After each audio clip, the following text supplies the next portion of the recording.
I welcomed my daughter Emily and her husband into my coastal home after they claimed their business had collapsed and they had nowhere else to go. But months later, my daughter looked at me and said, "Pack your things and move into the RV outside for the summer. My in-laws are coming and they need your bedroom." My son-in-law sat beside her watching silently as she pushed me out of my own room. I looked at both of them, stayed quiet, and made one decision that would change everything, a decision they never saw coming. I am grateful you are here truly. You chose to spend your time with Dad Family Revenge, and I will not waste it. Before we continue, leave a comment below. Where in the world are you watching from? Your country, your city, tell me. Please note certain elements of this story are fictional, included for entertainment and educational value. Any similarity to actual people or places is coincidental, but the message I want you to take away is very much worth your time. The first thing I did every morning was check on the watch. It sat in a small glass case on the shelf above my desk, a 1924 Hamilton pocket watch with a gold case and an ivory dial worn smooth along the edges from decades of careful handling. Margaret had found it in a tiny antique shop on Grant Avenue in San Francisco during our honeymoon in the summer of 1987.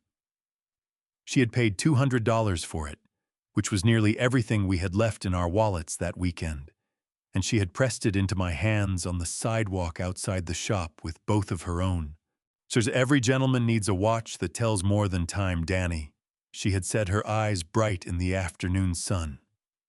I had laughed and told her we couldn't afford it. She had told me we couldn't afford not to have it. That was Margaret. She always knew things before I did.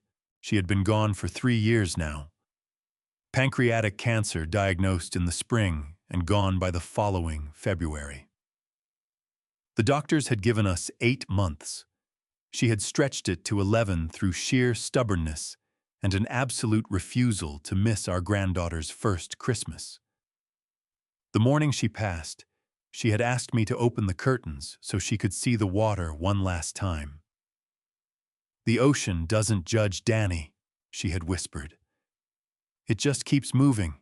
I thought about that every morning when I stood at the kitchen window with my coffee and looked out at Carmel Bay.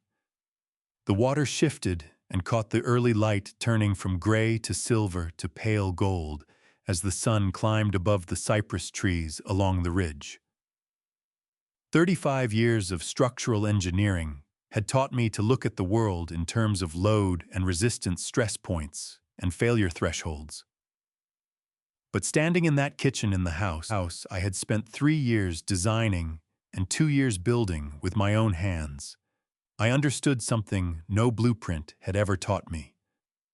Some structures hold because of the materials. Others hold because of the person who believed in them enough to build them in the first place. This house was the second kind. I had broken ground in 1996 on a half-acre lot on Scenic Road, 12 feet from the coastal bluff. The permits alone had taken 14 months. I had argued with the Monterey County Planning Board over setback requirements, negotiated with 3 different contractors before finding a crew I trusted, and personally inspected every concrete pour and every timber joint from foundation to ridgeline. Margaret had stood beside me at every site visit wearing the same canvas jacket and asking questions that were sharper than anything the inspectors thought to raise. By the time we moved in during the spring of 1998, we had poured everything we had into those walls, every overtime check, every deferred vacation, every quiet Saturday morning spent on blueprints instead of the beach. It was worth every dollar and every hour. I was thinking about the lavender bed along the south wall, Margaret's project, planted the first summer we were in the house, now thick and overgrown, in a way I had never been able to bring myself to trim back when my phone rang on the counter. The screen read, "Emily." My chest lifted the way it always did when I saw her name. She was 38 years old, but she was still the girl who used to wait by the front gate every afternoon for my truck to come up the road. I picked up on the second ring. "Hey, sweetheart." What came back was not her voice, so much as the ragged edge of it breath pulled in short and sharp, the unmistakable sound of someone trying very hard not to fall apart over the phone. Dad. A pause. Another breath. Dad, I don't know what to do. I set my coffee mug down on the counter. Emily, talk to me. What happened? It's the business. Her voice cracked straight down the middle. Mark's business. It's Dad, it's gone. All of it. We owe $180,000 and our landlord is already talking to lawyers and I can't. She stopped. I heard her pressing her hand over her mouth trying to push the sobs back down. My hand tightened around the phone. $180,000. The number landed in my chest, like a dropped beam, heavy and sudden and impossible to ignore. Emily, I said, keeping my voice steady the way I had learned to keep it steady on job sites when something went wrong. Listen to me. Are you and Mark safe right now? Yes, we're fine. We just don't have anywhere to. Then come home, I said. The words came out before I had finished thinking them, and once they were out, I knew they were exactly right. Pack what you need and come home. This house is yours too. It always has been. A sound came through the phone that was somewhere between a sob and a breath of relief so deep it seemed to come from the bottom of her lungs. Are you sure, Dad? We don't want to impose. Emily. I looked out at the bay, at the water, catching the morning light, the way it always did. Come home. After we hung up, I stood in the kitchen for a long moment. I looked at the glass case on the desk shelf, at the watch inside it, at the small oval photograph of Margaret and me on our wedding day, hung on the wall beside the kitchen window where the morning light hit it just right. Margaret had chosen that spot herself the very first day we moved in. I smiled. I told myself I was doing the right thing. I had no idea how wrong I was about to be.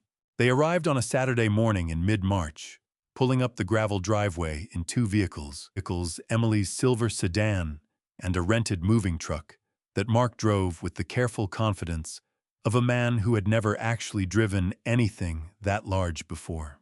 I stood on the front porch with my coffee and watched him overcorrect twice on the turn before finally getting the truck parallel to the garden wall. Mark Calloway was 41 years old, broad-shouldered with close-cropped dark hair and the kind of easy smile that tended to make people feel immediately at ease.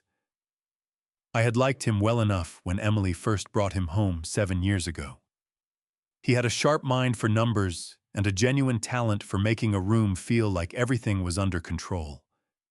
What I had not understood then, what I was only beginning to understand now, was that those two qualities together could be either a gift or a weapon, depending entirely on the hands that held them. He climbed down from the truck cab and stretched his arms above his head, looking out at the bay with an expression I could not quite read. "Beautiful morning, Daniel," he called up to me. "It usually is out here," I said. Emily came around from the sedan, and her face broke into the kind of smile that made my chest ache with how much she looked like her mother. She took the porch steps 2 at a time and wrapped both arms around me, squeezing hard, her chin digging into my shoulder.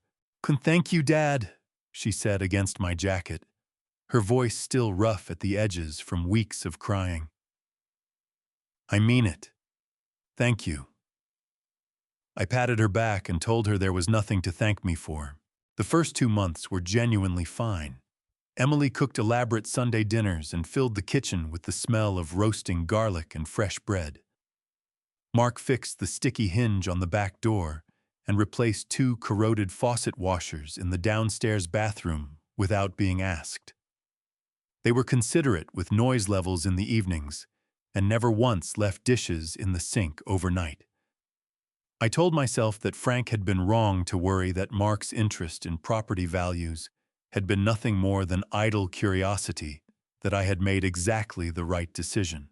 Frank DeLuca had lived in the pale blue Craftsman next door for nearly 20 years. He was 69, a retired carpenter with wide hands and a habit of saying exactly what he thought, regardless of whether you had asked for his opinion. He came by most afternoons to sit on the side porch and drink whatever I had open, and about 3 weeks after Emily and Mark moved in, he set his beer bottle down on the railing and looked at me with the expression he usually reserved for load-bearing walls he did not trust. "Your son-in-law asked me something yesterday," Frank said. I looked over at him. "What did he ask?" "Wanted to know what the houses on this street have been selling for. Comparable lots' recent transactions, whether the market up here had softened since last year." Frank picked up his bottle again and took a slow drink.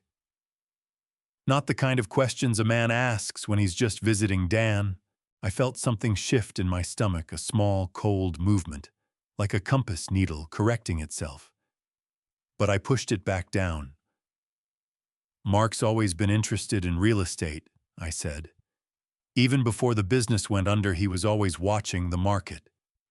Frank looked at me for a moment without saying anything. Then he nodded once and let it go.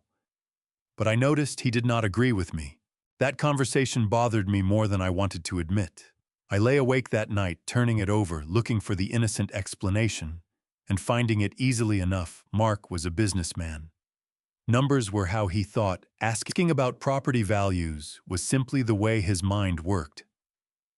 By morning, I had convinced myself of this so thoroughly that when I passed him in the kitchen and he gave me that easy smile over his coffee cup, I felt a small flush of guilt for having doubted him.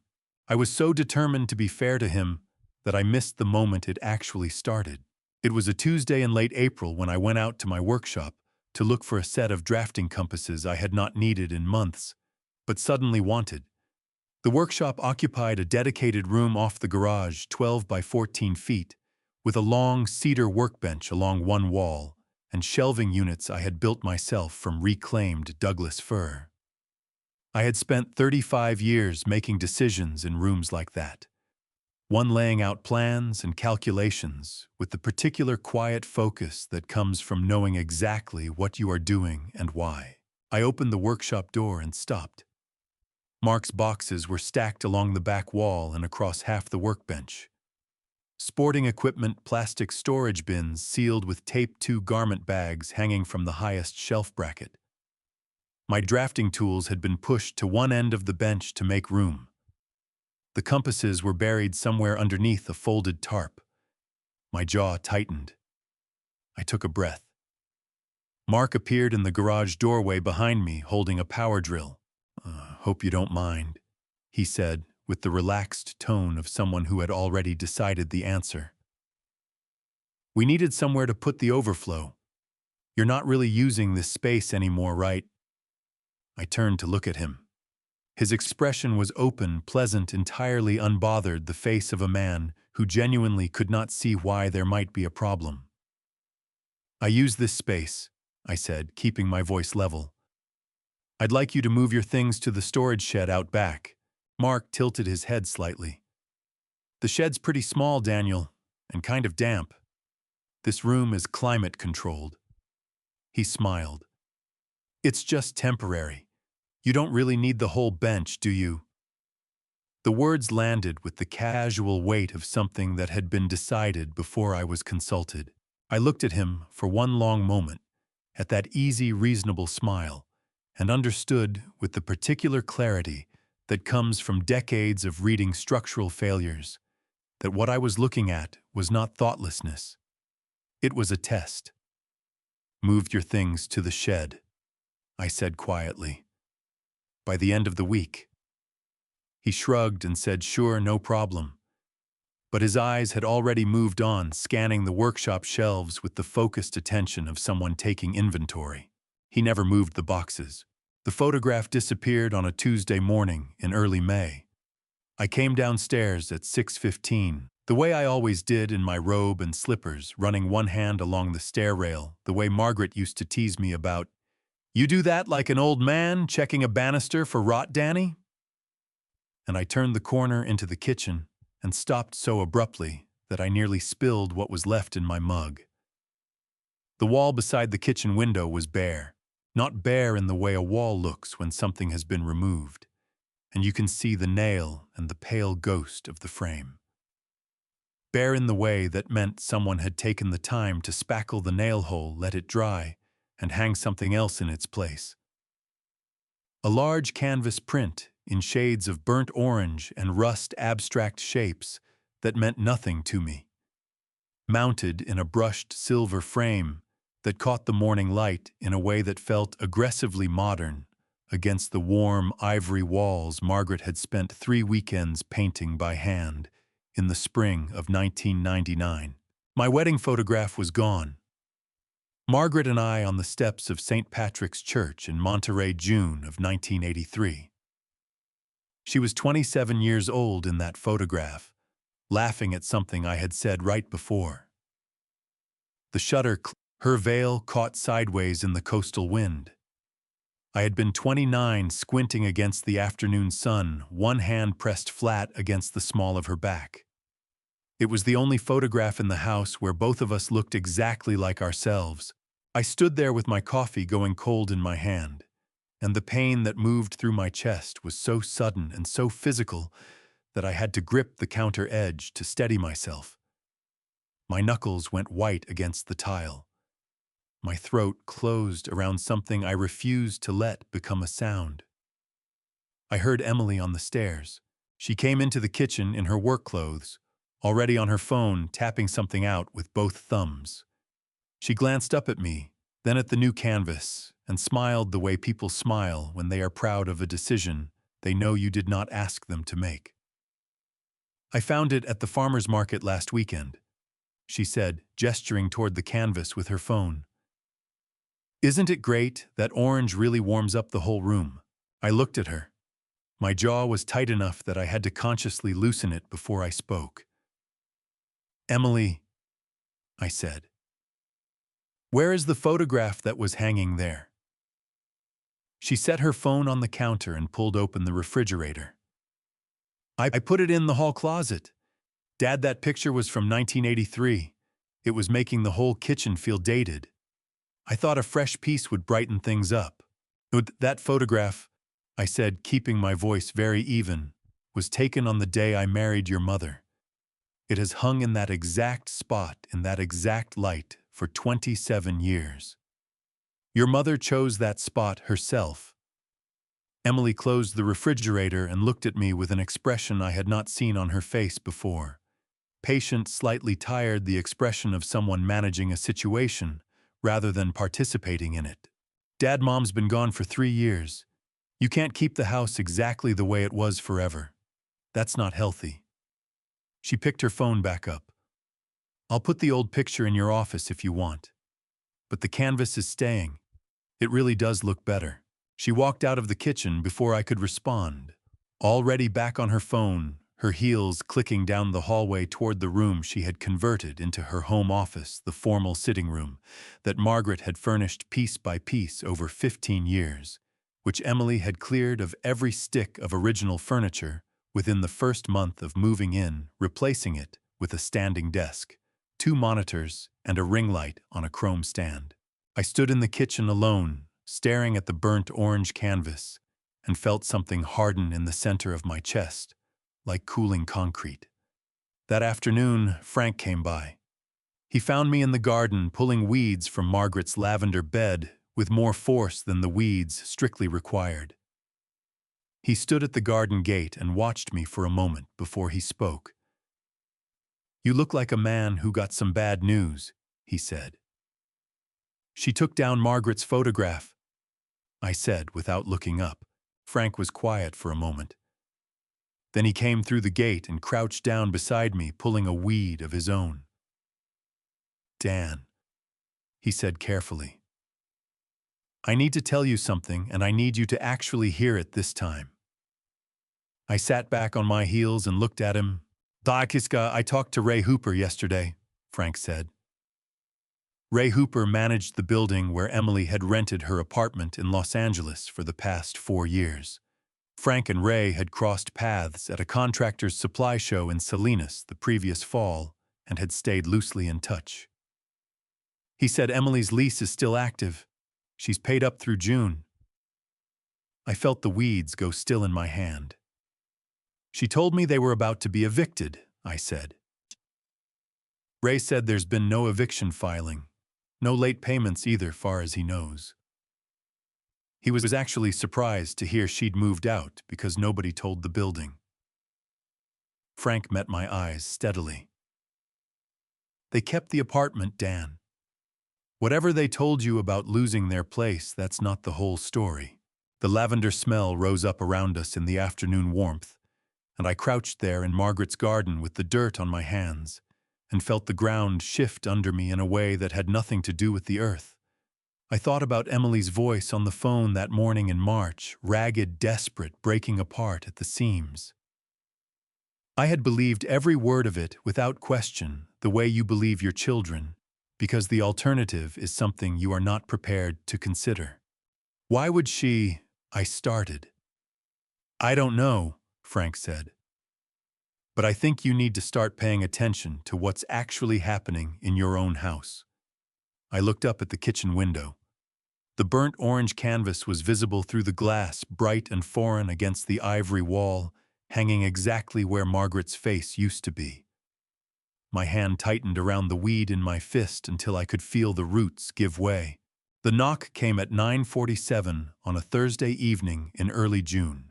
I know the exact time because I had just looked at the clock on my nightstand, the small brass one Margaret had bought at an estate sale in Pebble Beach the summer before she got sick, and I had been thinking that I needed to call Patricia Holloway in the morning about updating my property insurance paperwork.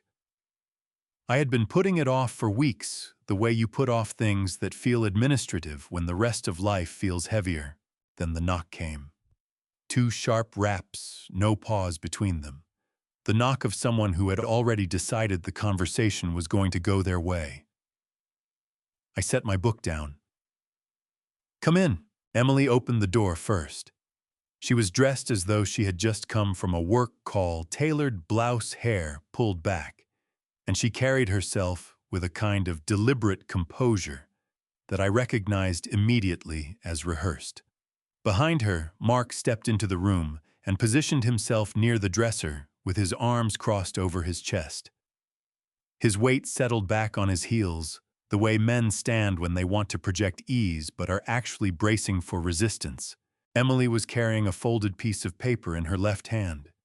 She did not sit down. Neither of them did. Dad, Emily began, and her voice had the careful, measured quality of someone reading from a script they had practiced enough times to make it sound natural.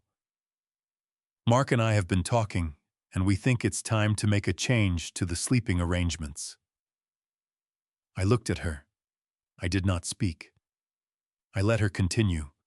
Mark's parents are flying in from New York next month. They're going to be staying for most of the summer. His mother has some knee issues, and she needs to be on the main level close to the bathroom. The guest wing upstairs won't work for her. Emily gestured vaguely toward the hallway. We think the best solution is for you to use the RV space out back. Just for the summer. It's really comfortable out there and you'd have your privacy. I turned my eyes to the room around me. The room I had been sleeping in for 27 years. The oak dresser Margaret had refinished herself during a rainy winter weekend in 2007, hunched over it with a heat gun and a can of Danish oil, her hair pulled up in a knot, humming something off-key under her breath.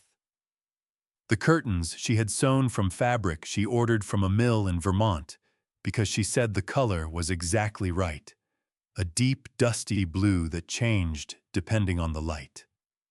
The faint trace of her perfume that I was sometimes convinced I could still detect in the fibers of the pillow beside mine even now, even 3 years later. They wanted me to leave this room for the summer, for his mother's knee.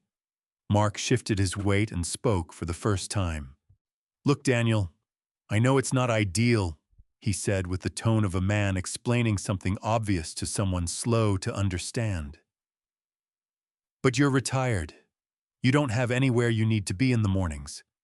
The RV's got everything you need, kitchen, bathroom, climate control. Honestly, a lot of guys your age would love that setup. More manageable, you know what I mean." He smiled when he said it. That easy, practiced smile. Something ignited low in my chest, a heat so sudden and so clean that for a moment I was afraid of what I might say. My hands pressed flat against the coverlet.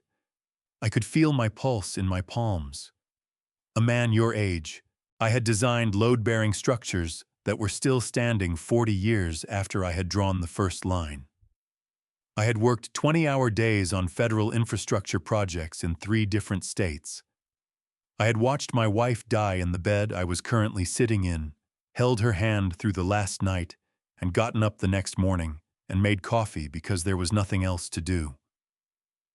I had survived things this man could not begin to calculate, and he was explaining to me in my own bedroom in my own house that I was better suited to a parking space. I breathed in slowly through my nose. I breathed out. "I understand," I said. Emily's shoulders dropped with relief. Mark uncrossed his arms. They exchanged a quick glance, the glance of 2 people who have just gotten away with something, and Emily set the folded piece of paper on the nightstand beside the brass clock. "I knew you'd be reasonable about it," she said warmly. "We can figure out the timing together. I was thinking maybe by the end of next week." "Good night, Emily," I said. She blinked. "Dad, good night." She opened her mouth, closed it, and then nodded.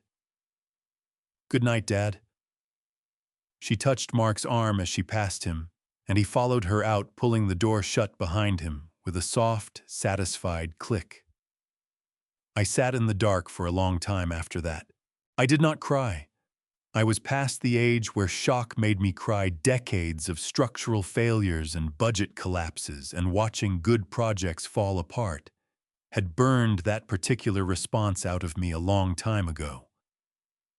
What I felt instead was something colder and more precise, a kind of clarity that came from finally seeing a load-bearing problem for exactly what it was. I had let this go on long enough. I reached over and picked up the folded piece of paper Emily had left on the nightstand. It was the printout, a page from the Carmel Valley RV Resort website, the rates and amenity list highlighted in yellow marker. She had done her research. She had come prepared.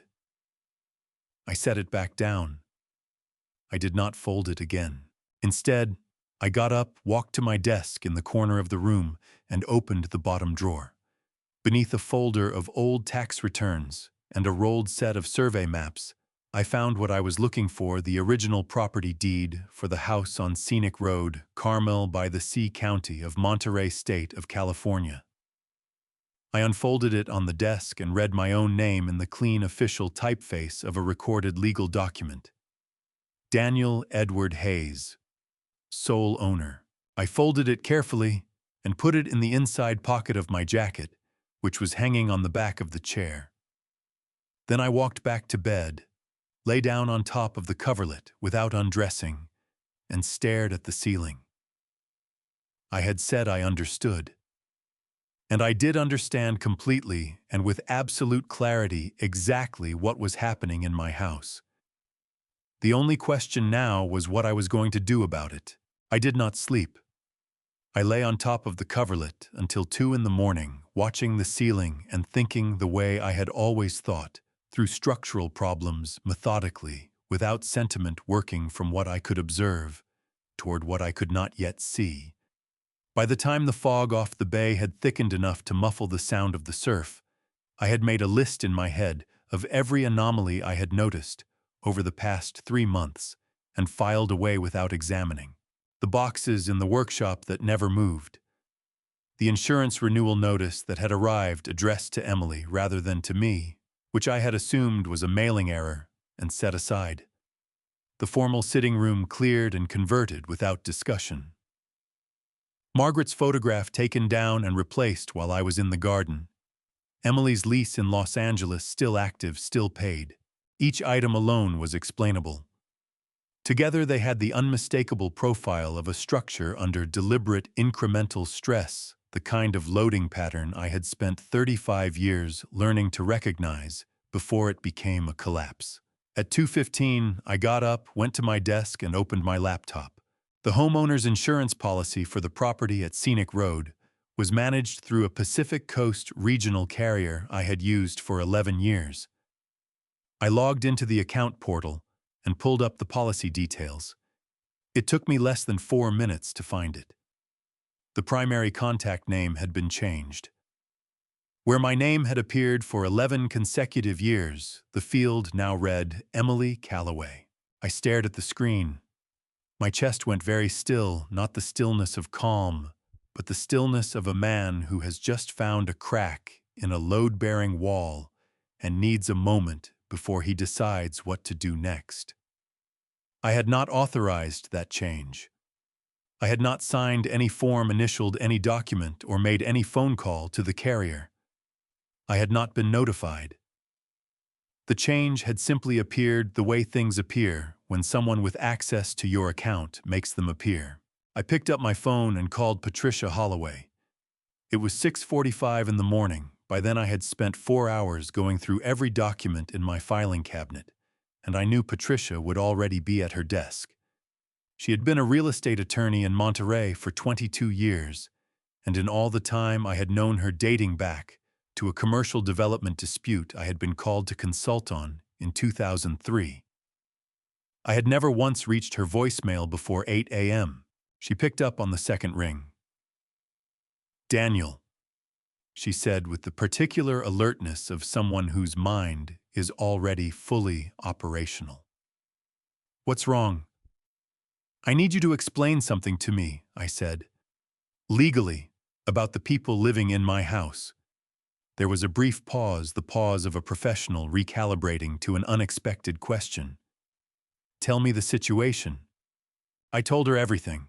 Emily's phone call in March, the invitation to move in, the 3 months of incremental encroachment, the conversation last night, the insurance policy change.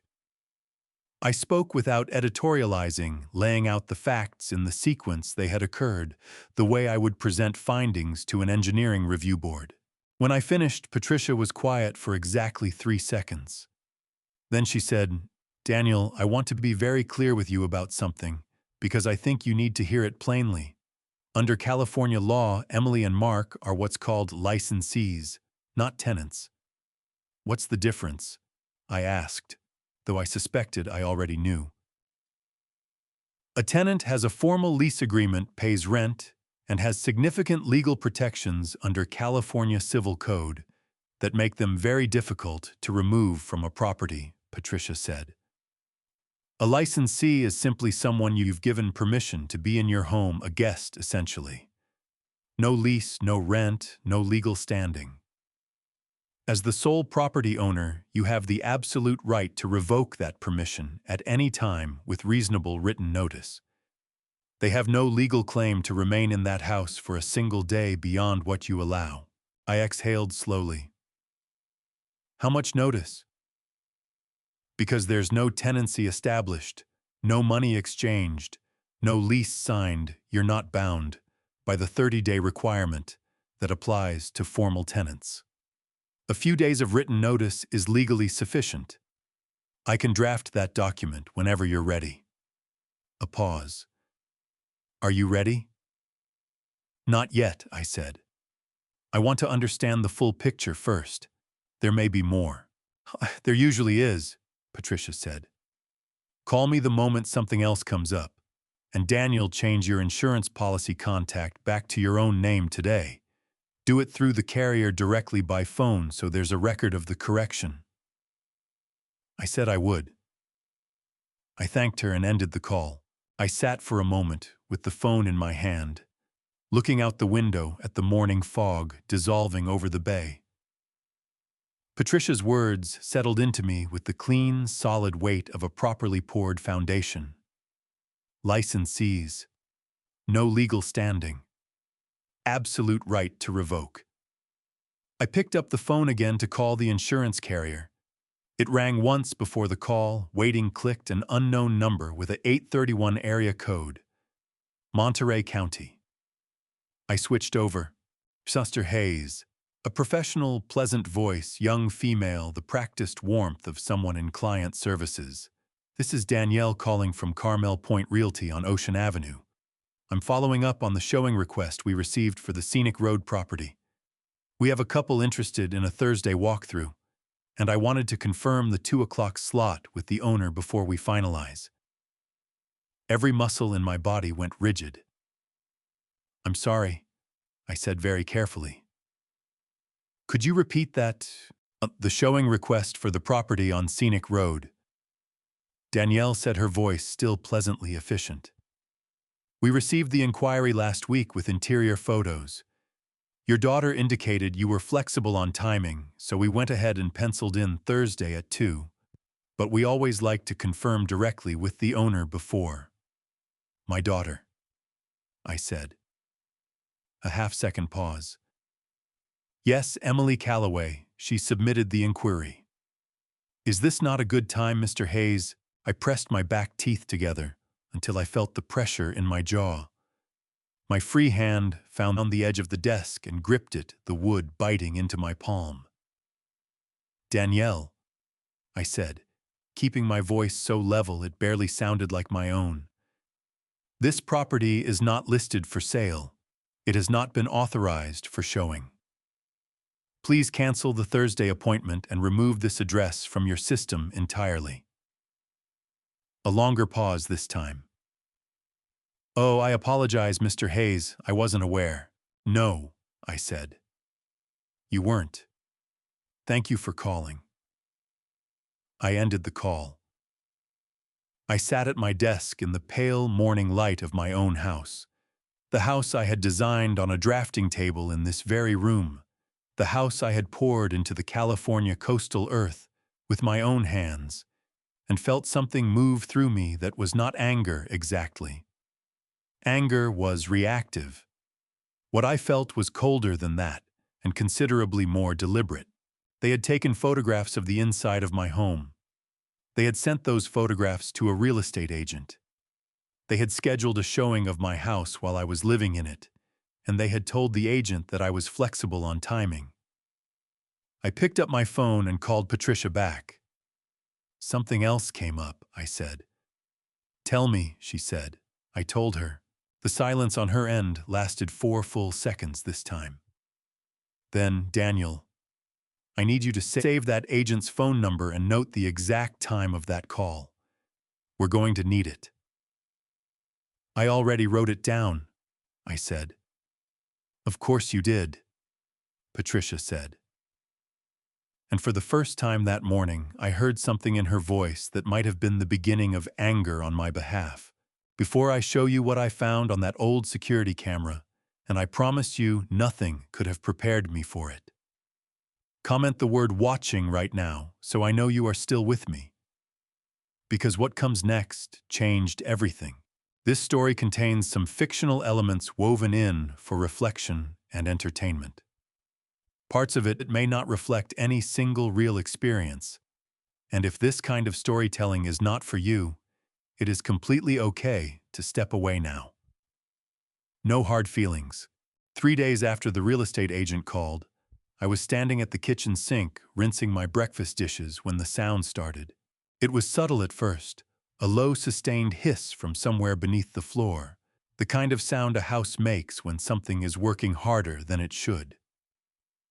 I turned off the faucet and stood still listening. The hiss continued steady and pressurized, and then I heard something else underneath it, the faint, wet creak of water moving where water was not supposed to move. I set the dish down and walked toward the hallway. The white oak flooring in the main corridor was glistening. A thin sheet of water was spreading from beneath the closed door of the downstairs bathroom, moving outward across the boards in a slow, silent tide, catching the morning light the way ice does just before it melts. I crouched down and pressed my palm flat against the floor. It was warm. The water had been running for a while, Margaret had spent 3 weeks choosing that flooring. She had driven to 4 different showrooms in Monterey, 2 in Carmel, and 1 as far as Santa Cruz before she found the right mill.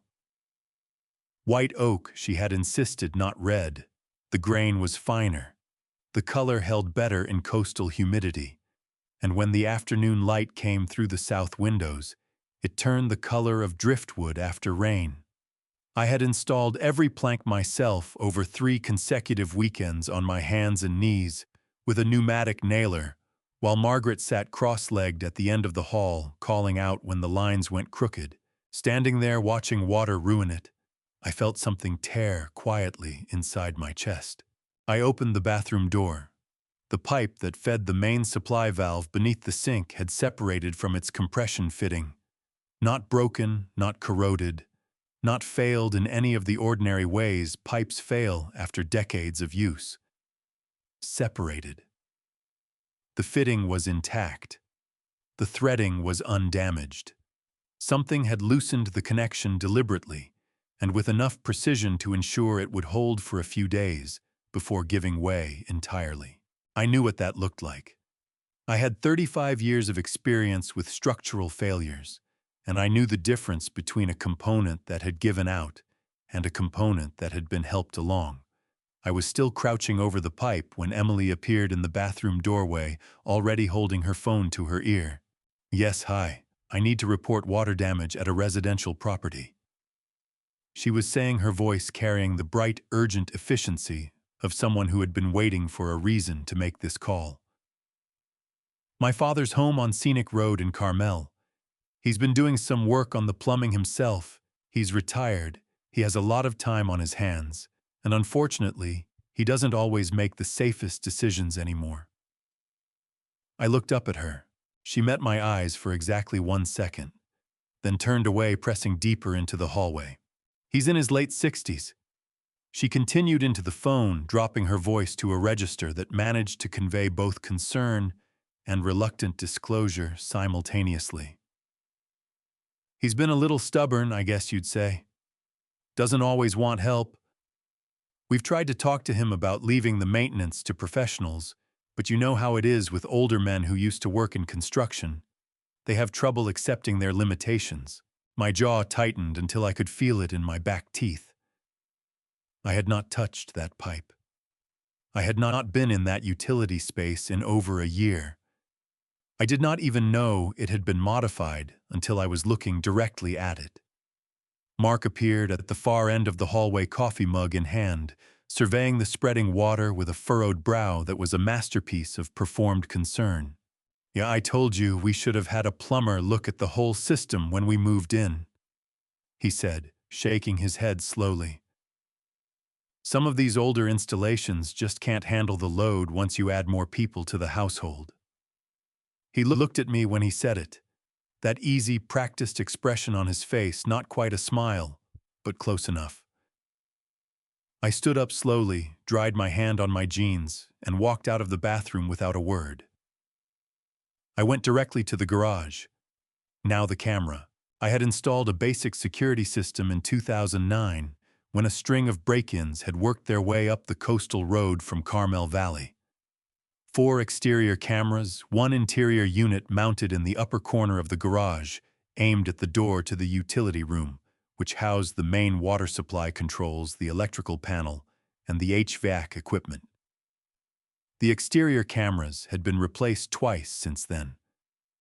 The garage unit was the original, a first-generation digital recorder that I had never gotten around to upgrading because it had never given me a reason to.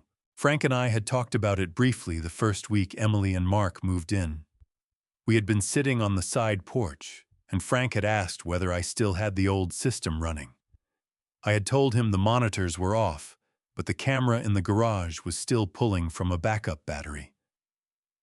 Frank had said that was probably worth knowing. I had not thought much of it at the time.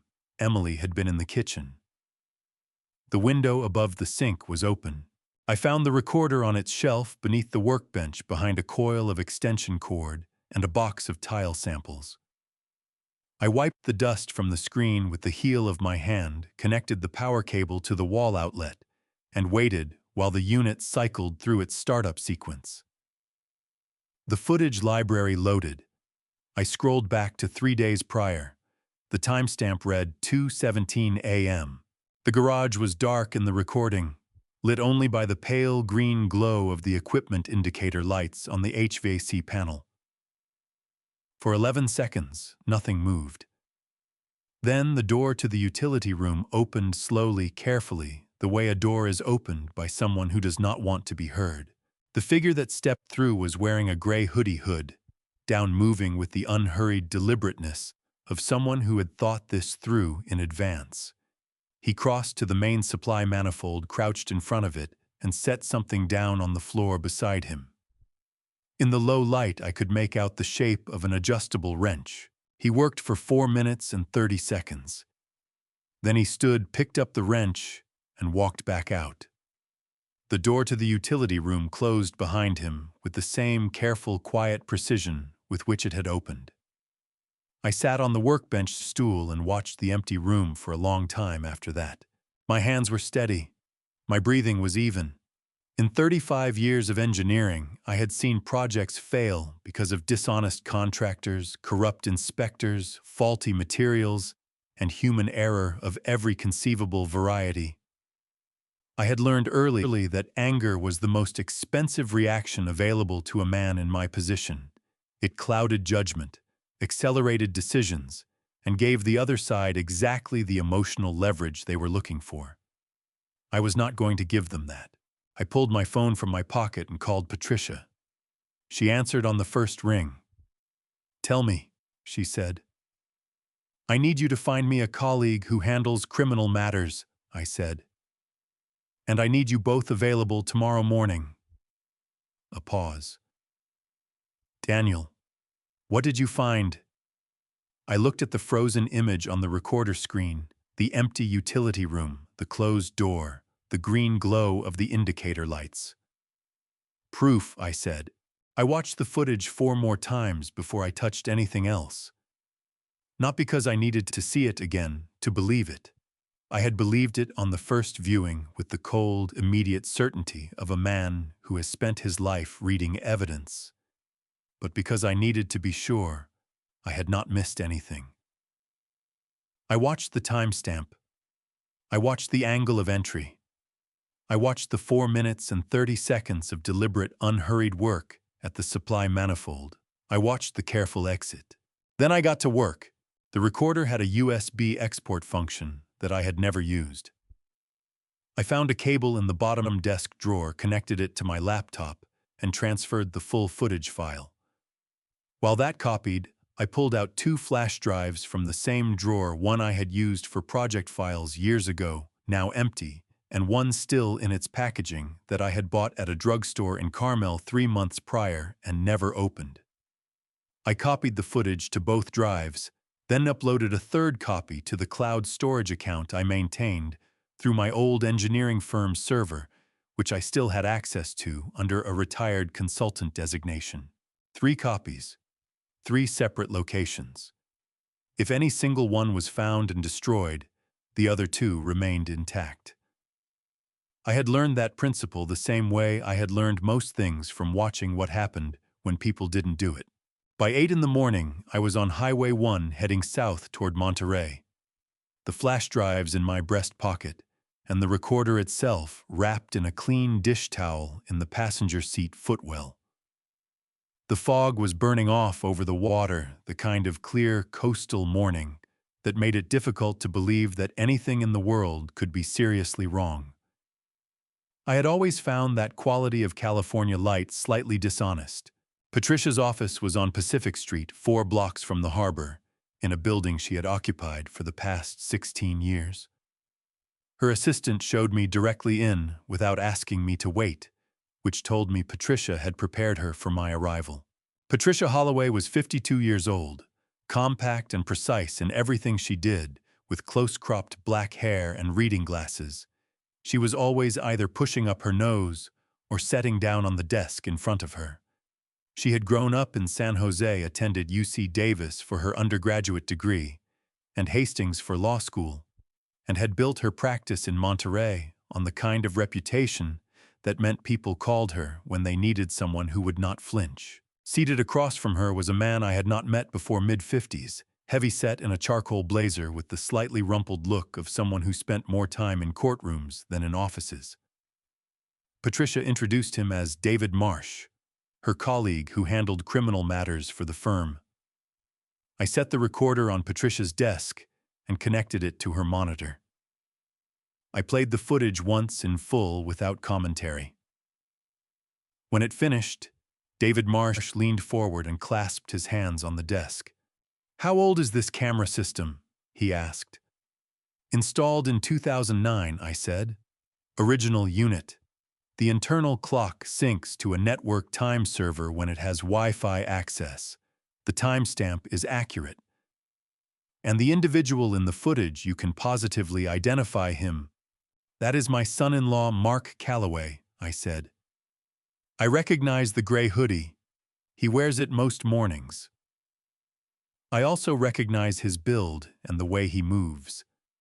But more importantly, the utility room he entered is accessible only through the interior garage door, which requires a key code that I provided to him and Emily when they moved in." David nodded slowly. He looked at Patricia. "Under California Penal Code, Section 594. Patricia said, removing her glasses and setting them on the desk. "What we're looking at is felony vandalism. The damage to the flooring alone, white oak hardwood throughout the main corridor and 2 adjoining rooms, is going to run well above the threshold that separates misdemeanor from felony in this state. Felony vandalism in California carries up to 3 years in state prison." I absorbed that without expression. "There's also the insurance dimension," David added. "The homeowner's daughter filed a claim attributing the damage to the owner's own negligence, specifically his alleged unauthorized interference with the plumbing system. If that claim proceeds on false information, we're looking at potential insurance fraud under California Penal Code Section 550. That's a separate felony charge." "What do I need to do?" I asked. "Keep collecting," Patricia said. "Don't confront them. Don't change your behavior in any way that signals to them that the situation has changed. We want them to continue operating exactly as they have been, because every additional step they take adds to the record." She pulled a legal pad toward her. "I'm also going to draft a written notice to vacate today. Under California law, because no tenancy was ever established, no lease, no rent exchanged, they are licensees, and you are not bound by the 30-day notice requirement that applies to formal tenants. A notice of 3 to 5 business days is legally sufficient. I'll have it ready by tomorrow. I'll tell you when to serve it," I said. "Understood." Patricia made a note. Then she looked up.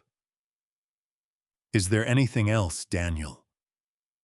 Anything you've noticed that we haven't discussed yet?" I thought about the glass case in my study, about the ivory dial and the gold case and the vague, hollow feeling I had felt twice in the past week when I walked past it. The feeling of something being almost right, but not quite the way a room feels when a piece of furniture has been moved slightly, and you cannot immediately identify which one. "There may be," I said. "I'll know more in the next day or 2. I drove home along the coast road with the windows down, letting the salt air move through the car. When I pulled into the driveway, I sat for a moment before getting out, looking at the front of the house. The cedar shingles, the south-facing windows, the lavender bed along the garden wall that needed trimming. My house. My name on the deed, my hands in the foundation. My wife's choices in every room. I got out of the car, went inside, and walked directly to the study. The glass case was on the shelf above my desk, exactly where it always was. I stood in front of it and looked at the pocket watch inside the ivory dial, the gold case, the small scratch on the lower left corner of the lid that Margaret had made in 1991 when she dropped it reaching for a book. still there. I let out a breath I had not realized I was holding, turned away from the case, and sat down at my desk. My phone buzzed. A text from Patricia. Draft notice ready. Call when you want to review. I set the phone face down on the desk and opened my laptop. I had 3 copies of the footage, a draft notice to vacate, and a real estate agent who could confirm that someone had attempted to list my house without my authorization. I was building a case the same way I had always built structures, one verified component at a time, nothing signed off, until it was certain, nothing left to assumption. I did not yet know about the watch, but I would. By morning I would. It was gone the next morning. I knew before I fully crossed the threshold of my study. There is a particular quality of light in a room when something that has always reflected it is no longer there. A subtle flatness, an absence with a shape. I had noticed it the moment I opened the door, and my chest had already started to tighten before my eyes found the glass case and confirmed what I already knew. The shelf was empty, not disturbed, not broken. The glass case was still latched, still sitting in its exact position on the shelf, the small brass hinges aligned precisely as they always were. But the watch was gone, lifted out at some point in the night, with enough care that the case itself had not been moved a millimeter. I stood in the doorway for a long moment. The tightening in my chest became something heavier, something that pressed down from the inside like a hand pushing against a wall that was not going to hold much longer. Margaret had bought that watch on a foggy Saturday afternoon in August of 1987. We were 22 hours into our honeymoon, staying at a small hotel on Nob Hill, and she had pulled me into an antique shop on Grant Avenue because she liked the look of the window display. She had spotted the Hamilton immediately behind the counter in a velvet tray, its gold case catching the light from the street. She had asked to hold it, wound it with 2 careful turns of the crown, and listened to it tick with the focused attention she gave to everything she cared about. $200. Nearly everything we had left in our wallets that weekend. She had pressed it into my hands on the sidewalk and said, "Every gentleman needs a watch that tells more than time, Danny." I had carried it for 38 years. I walked to the kitchen where Emily was at the counter with her laptop, a half-eaten piece of toast beside her keyboard. "Emily," I said. "The watch is gone." She looked up from her screen. Her expression shifted through something too quickly for me to read, a flash of something that was not quite surprise, and then settled into the patient, slightly weary look I had come to recognize as her default register for conversations about my concerns. "What watch, Dad?" "Margaret's watch," I said. "The Hamilton?" "It was in the glass case on my study shelf." "It is not there this morning." Emily set her toast down and sighed a long, measured exhale that managed to communicate both sympathy and exhaustion simultaneously. "Dad, you've been under a lot of stress lately. Are you sure you didn't move it yourself? Sometimes when we're distracted, we put things down in places we don't remember." My jaw tightened so hard I felt it in my temples. I was a structural engineer who had managed multi-million-dollar projects across 3 states. I had not misplaced a watch I had carried for 38 years. "I did not move it," I said. Emily looked at me with that patient expression for one more beat, then turned back to her laptop. "I'm sure it'll turn up. Have you checked your jacket pockets?" I looked at her for a moment longer than was comfortable. Then I turned and walked back to my study. I sat at my desk and called Patricia. "The pocket watch is missing," I said.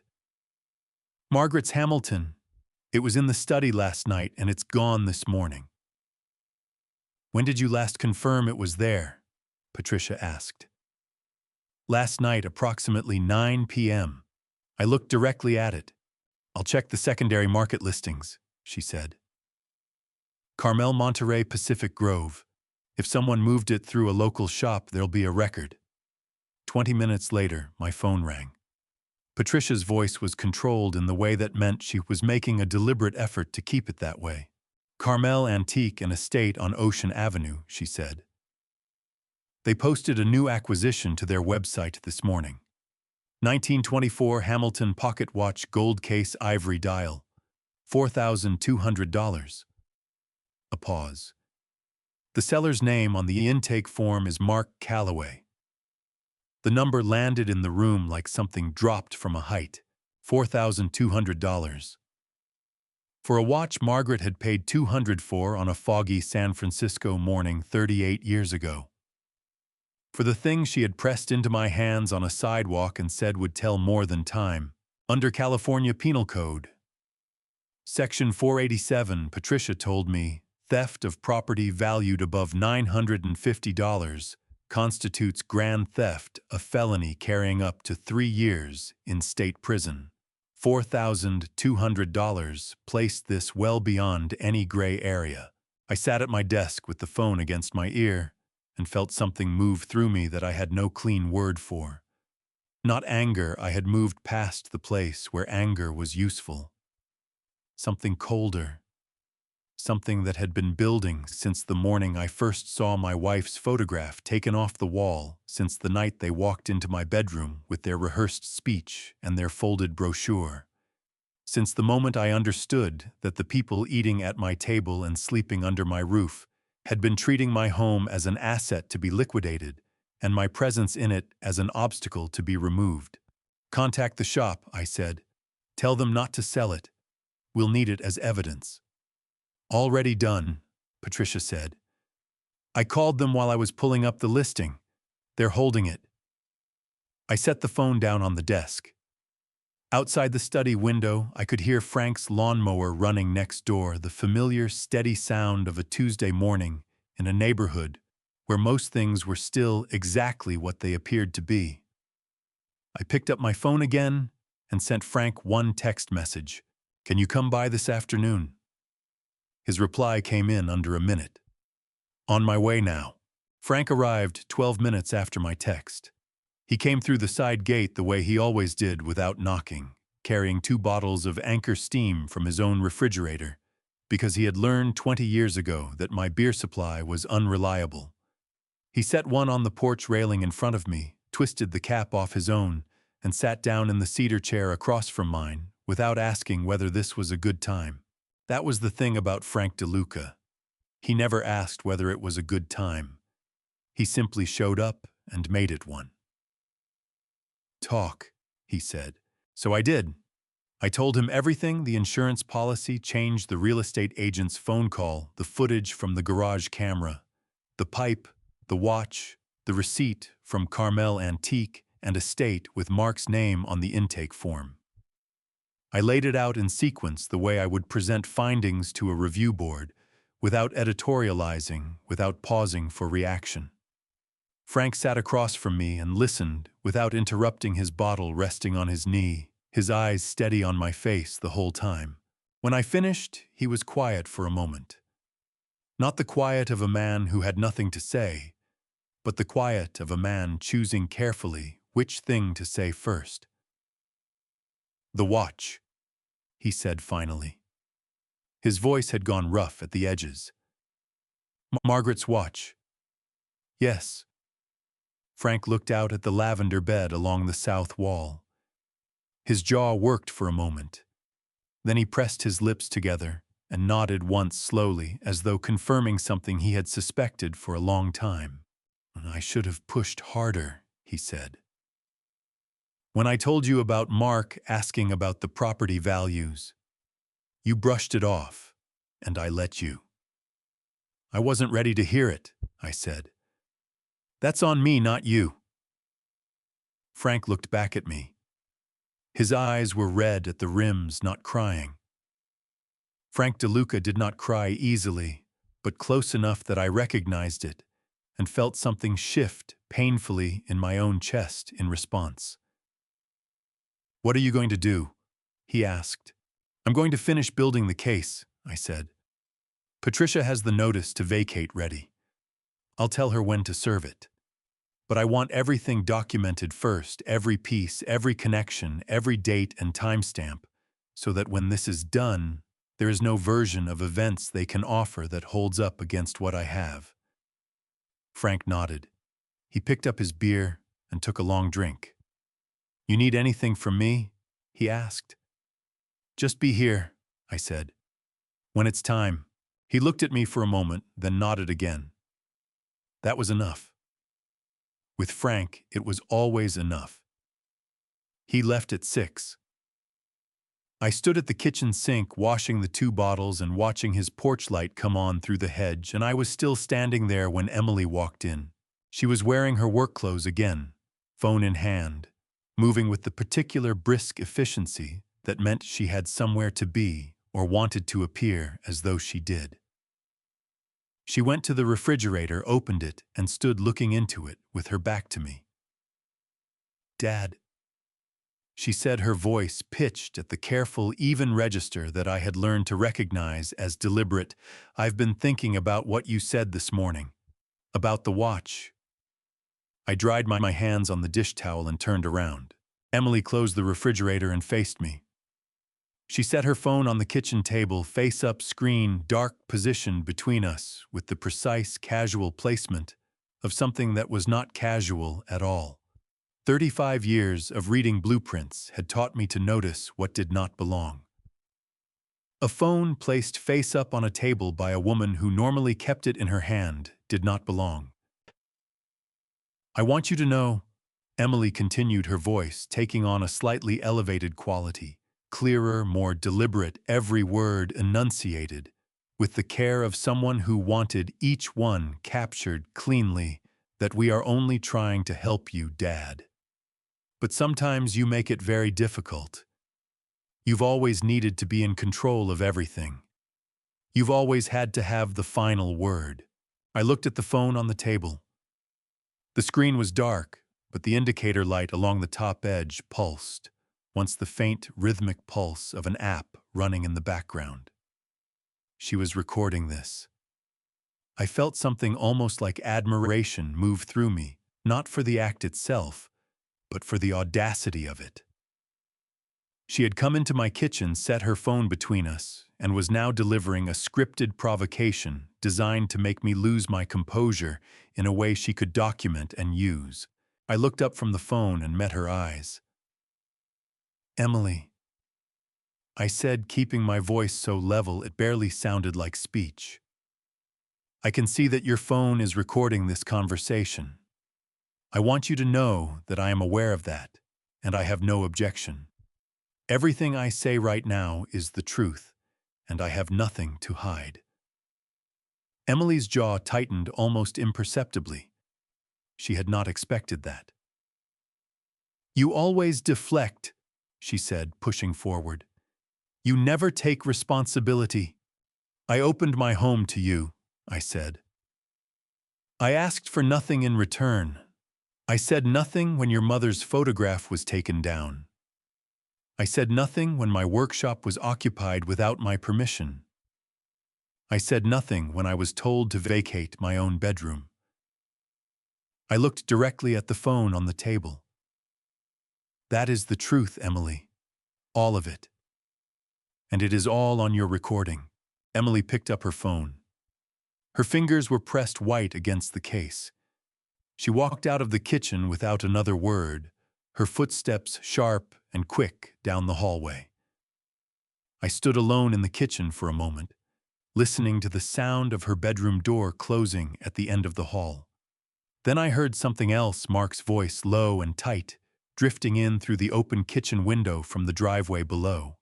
"We need to move faster," he was saying. "Call the sheriff. Tell them he's becoming unstable." I set my dish towel down on the counter. I looked at the window for a moment, at the dark shape of Mark's silhouette against the driveway lights, phone pressed to his ear. They had just made the last mistake available to them. The sheriff's vehicle pulled into my driveway at 10:17 the following morning. I saw it from the kitchen window, a white Monterey County Sheriff's Office cruiser, clean and unhurried, rolling to a stop behind Emily's sedan on the gravel. I set my coffee mug down on the counter. I had been expecting this since the moment I heard Mark's voice through the kitchen window the night before. The only thing I had not known was how quickly they would move. The answer, apparently, was overnight. I walked to the front door and opened it before the knock came. The man on my porch was 55 years old, broad through the shoulders with close-cropped silver hair and the particular stillness of someone who had spent 3 decades learning when to speak and when to let silence do the work. He was holding his hat in both hands in front of him, and he looked at me with an expression that was professional and careful, and something else underneath something that shifted almost imperceptibly when our eyes met. "Daniel," he said. "Roy," I said. Sheriff Roy Adkins had been with the Monterey County Sheriff's Office for 31 years. I had known him for 15 of those, dating back to the summer of 2009 when the Carmel Fire Department had broken ground on a new station house on Junipero Avenue, and the department's budget had come up $40,000 short of what they needed to complete the roof structure. Roy had mentioned it at a neighborhood association meeting, mostly as an explanation for a delayed timeline, and I had offered to provide the structural engineering work at no charge and to personally supervise the framing crew on weekends. We had worked 3 consecutive weekends in July. Roy had brought lunch both Saturdays and stayed to help move materials on the Sunday. He had never once let me pay for anything during those 3 weeks, and when the station house was finished, he had shaken my hand and said that if I ever needed anything in his jurisdiction, I should not hesitate. I had never needed to take him up on it. Until now. "I received a call this morning," Roy said carefully. "From a Mark Calloway. He indicated that there was a disturbance at this address and that the resident was creating an unsafe environment for his family. He said it the way a professional says something he has been asked to say, but has not yet decided he believes." "Come in, Roy," I said. "There are some things I'd like you to see." Mark appeared at the end of the hallway, moving forward with the confident stride of a man who had made the call and expected to control what happened next. Emily was 2 steps behind him. Her arms crossed, her expression set in the careful arrangement of someone performing concern. "Sheriff," Mark said, extending his hand. "Thank you for coming so quickly. We've been genuinely worried about..." "Chirp," Roy said, without taking the hand. "I'll ask you to wait in the other room while I speak with Mr. Hayes. I'll come find you when I'm ready." Mark's hand dropped. Something moved across his face, surprise, then a rapid recalibration, and he stepped back without another word. Emily looked at Roy, then at me, then followed her husband into the living room. Roy and I sat down at the kitchen table. I laid everything out in front of him, the way I had laid it out for Patricia and David Marsh, methodically, without embellishment, one component at a time. The deed, the insurance policy change, the footage from the garage camera, which I played from my laptop, the call from Carmel Point Realty, the receipt from Carmel Antique and Estate with Mark's name on it, the written notice to vacate that Patricia had drafted and which I had not yet served. Roy watched the footage twice. He read the receipt carefully. He looked at the deed for a long moment, then set it down and folded his hands on the table. "This is your house," he said. It was not a question. "My name has been on that deed for 27 years, I said. "I designed it. I built it. I paid for it. My wife is buried 3 miles from here, and everything she ever chose for this house is still in it, or was until last week." Roy looked at the receipt one more time. Then he pushed his chair back and stood up. He walked to the living room doorway. Mark and Emily were on the couch. Mark forward, elbows on knees, performing attentiveness. Emily had her hands in her lap. Roy looked at Mark with an expression that had gone very flat and very still. "Mr. Calloway," he said, You filed a report this morning alleging that the resident of this property was creating an unsafe environment. Having reviewed the documentation Mr. Hayes has provided, I want to be direct with you. He paused for exactly one beat. You just filed a report against the legal owner of this property. The evidence I have seen suggests that you and your wife may be the parties creating an unsafe environment for Mr. Hayes. Mark's mouth opened. Roy raised one hand just slightly. I strongly recommend you speak with an attorney before you say anything further. He held Mark's gaze for a moment longer than was comfortable, then turned back toward the kitchen. I'll be filing a report on what I've observed today, Daniel. You have my number. He shook my hand at the front door, a firm 2-second grip, and walked back to his cruiser. I stood on the porch and watched him go. Behind me, through the open front door, I could hear Emily's voice rising sharp, urgent, the sound of someone whose plan had just collapsed underneath them and was scrambling for the next foothold. I did not go back inside. I sat down on the porch steps in the morning sun and listened to the sound of Roy's cruiser backing out of my driveway. He had come to my house because Mark had called him. He was leaving as my witness. The 3 days after Roy Adkins left my driveway were the quietest the house had been since March. Emily and Mark moved through the rooms like people who had recalculated something and had not yet decided what to do with the new number. They spoke to each other in low voices behind closed doors. They stopped eating breakfast in the kitchen when I was there. Mark's easy smile had not appeared once since the morning Roy had declined his handshake, and the absence of it made his face look older and considerably more honest. I used the quiet the way I had always used it to work. Patricia and I met on the first morning at her office on Pacific Street. I brought the complete evidence package, the footage drive, the insurance documentation, the real estate agent's contact information, the receipt from Carmel Antique, and the recording timestamp from Emily's phone call, Roy's preliminary report number, which he had texted me the previous evening. Patricia laid everything across her conference table and went through it piece by piece with the focused efficiency of someone who had done this kind of work long enough to know exactly what a case needed and what it did not. "This is solid," she said, setting down the last page. "The footage alone establishes criminal vandalism. The receipt establishes grand theft. The insurance filing establishes fraud. Roy's report ties the false police report to the timeline." She looked up at me. "I'm going to file the civil complaint today, elder financial abuse under California Welfare and Institutions Code Section 1.566936, and insurance fraud under Penal Code 550. I'm also sending the criminal theft documentation to Roy so he can open a formal investigation on the watch." "Do that," I said, "and serve the notice today." Patricia picked up the written notice to vacate from the corner of the table. It was a single page, clean and formal, my name, the property address, the names of Emily Hayes Calloway and Mark Calloway, and the unambiguous language of a property owner revoking a license to occupy effective in 5 business days. "I'll have my assistant deliver it this afternoon," she said. I nodded. I picked up my copy and folded it into my breast pocket next to the deed. That afternoon, Patricia's assistant delivered the notice.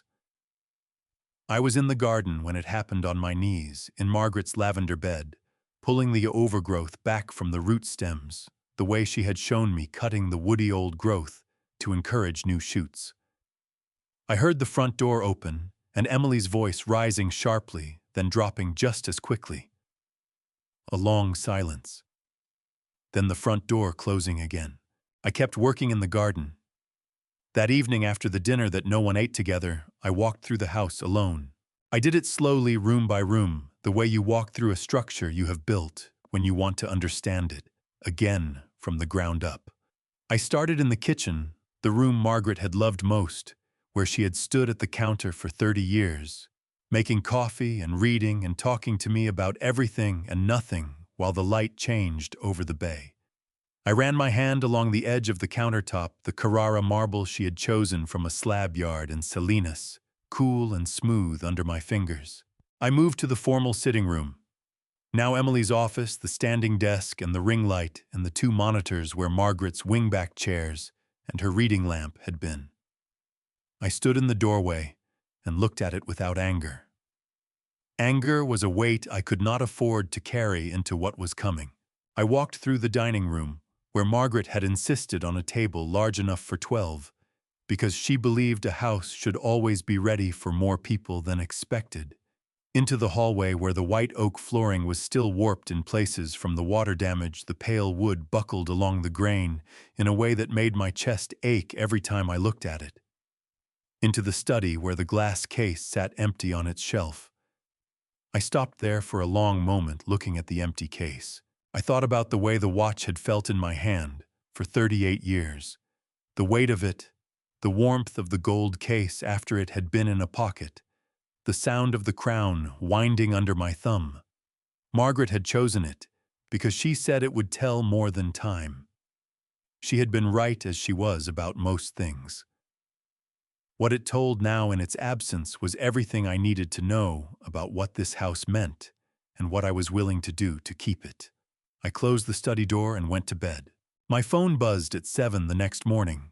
A text from Patricia Roy contacted Carmel Antique and Estate yesterday. They're holding the watch. It hasn't been sold. I read the message twice. Then I set the phone down and made my coffee and stood at the kitchen window looking out at the bay, the same way I had stood on the morning Emily called me in March, when the house was quiet and the water was turning from gray to silver to gold, and I had believed that opening my door was the right thing to do. It had been the right thing. I still believed that. What I had not understood then was that opening a door and surrendering a house were two entirely different things. Emily appeared in the kitchen doorway. Her face was pale and tight, and she was holding the written notice in both hands, creased from where she had folded and unfolded it multiple times. "Dad," she said, her voice cracking at the edges despite her obvious effort to keep it level.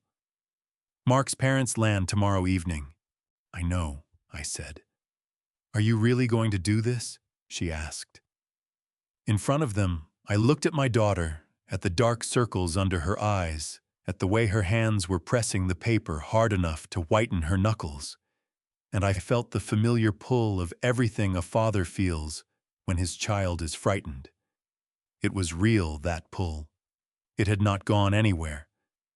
But neither had the empty glass case in my study.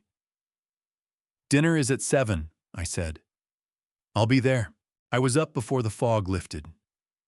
I stood at the bedroom window in the gray early light watching the mist move in off the bay, the way it always did in late June, slow and purposeful, rolling across the water in long, low sheets that swallowed the cypress trees along the ridge and left the world reduced to shapes and outlines.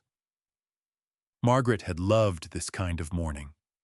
She called it the hour when the coast remembered it was still wild. I went to the closet and took out the navy suit. I had last worn it in October of 2018 on the day the Monterey Bay Cross Harbor pedestrian bridge was officially opened, the last major project of my career, 4 years in planning, 18 months in construction, a structure designed to carry 10,000 foot traffic crossings per day for the next 100 years.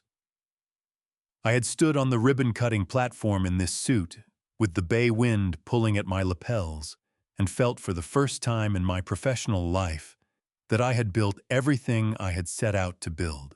I put it on slowly, checking each button, straightening the cuffs. I knotted the navy tie in the mirror, the same mirror Margaret had chosen for this room, its dark walnut frame slightly tarnished now at the lower left corner, where she used to rest her hand while she fixed her earrings. I looked at myself for a moment, then looked away. Downstairs, Emily was already in the kitchen. She had been cooking since 6. The smell of roasting garlic and fresh bread filled every room, the elaborate performance of a woman creating normalcy over a fault line. She glanced up when I appeared in the doorway in the suit, and something moved through her face too quickly for me to read. She turned back to the stove without a word. Mark was nowhere to be seen. I poured my coffee, went out to the front porch, and sat in the cedar chair. The morning was clear now. The fog burned back to the horizon, the bay running deep blue all the way to Point Lobos.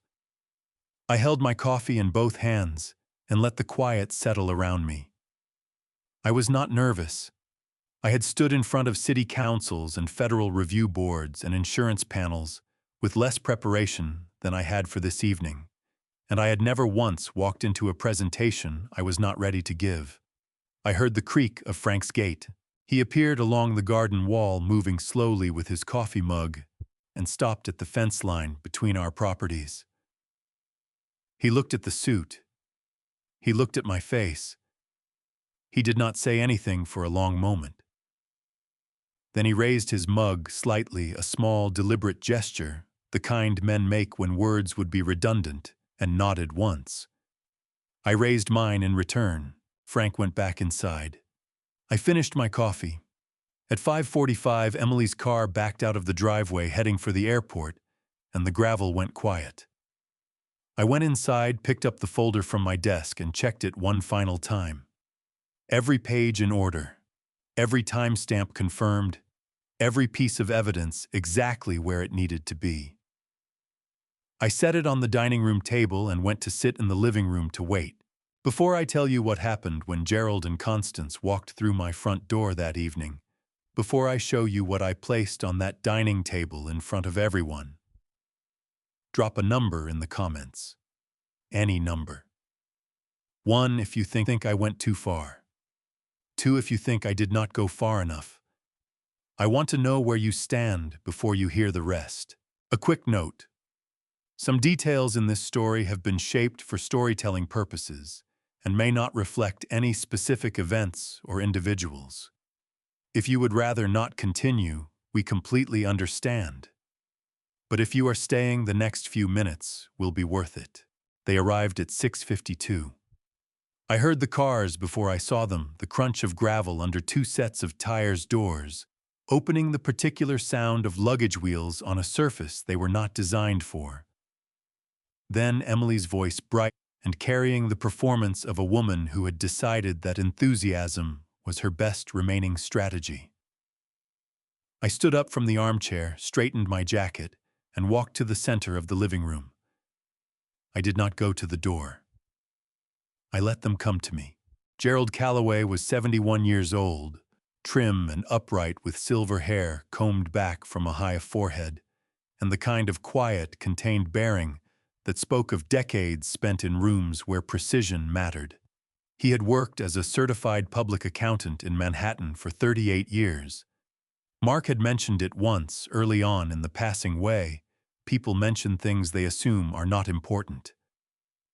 He wore a charcoal blazer over an open-collar shirt, and he carried his own bag without assistance, which told me something about him immediately. Constance Calloway was 68, warm-faced and observant, with reading glasses pushed up into silver-streaked hair, and the attentive eyes of a woman who noticed things and remembered them.